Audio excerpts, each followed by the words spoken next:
Here are all the clues you may have missed from Shutter Island. He doesn't have a lighter. He can't light his own cigarettes. Whenever they get dropped off in the boat, the captain's like, I'd appreciate it if you'd hurry up about it. Storm's coming. The captain's pissed because he's like, this is a pointless risk. This guy's not a fucking marshal. Like you were saying, the guard's being on edge as he's walking up. Whenever they roll up, there's a sign that says, remember us, for we too have lived, loved, and laughed. Thinking about the kids. Her name was Rachel. Are you going to deny that she ever lived? They gotta take their firearms off because they're walking into an insane asylum. Teddy Daniels, who was a U.S. Marshal.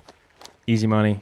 Here's a gun. The partner who's not a U.S. Marshal, he's just a doctor, cannot get the gun out of his belt. That's right. He has to take the whole thing out. When you watch him walk around, look at his clothes. Those clothes do not fit him because they just grabbed it off a rack and shoved it on him to play his character. The scary lady, she tells him to shush because her eyes are bloodshot. She lost her hair, which are signs of a recent lobotomy. She's telling him, shh, be careful because they're going to lobotomize you. Everything Mark Ruffalo asks. She left here barefoot? Come on, Doc, she couldn't get 10 yards in that terrain. See, he's saying these things so that Teddy will realize how ridiculous this is. You know, another clear one is whenever they're looking for the patient, all the guards are just sitting around throwing rocks because they're not looking for anybody because there's nobody to look for. Whenever they call the radio. The marshals need to make an important call. Yes, sir.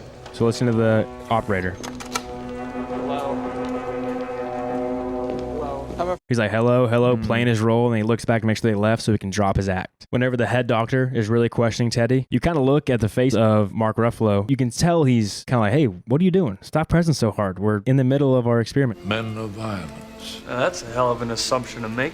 No assumption, no, not at all. The first crazy guy in the interview, whenever he talks about a wife that drowned her kids. You know that she drowned her own kids? Teddy's like getting a little odd about it, and he grabs his pencil and like nervously scratching at the paper because he's having flashbacks. Like that's reminding him about his life. The next interview, she's saying, What can you tell us about Rachel? She thought she was still living in the Berkshires, and we were all her neighbors, milkmen, postmen, Deliveryman. he almost like corrects her because that's his lie. A really cool one is that Andrew Latis, when you see him, he has like this nasty scar across his face. Teddy Daniels has a scar on his eye. The makeup department added that scar here. So it's symbolizing that that's a connection. Whenever Teddy walks into the doctors talking and you hear one of the doctors say, the law of four, I love that. The law of four. I love that. When they're in that same meeting, the German doctor, he says, This is ridiculous. What are they doing here? he's telling him like, this is a serious matter. Like, let's get this little role play thing you got going on out of here. And then last one with Rachel Solano, when he's talking to her, he says, You can never take away all man's memories.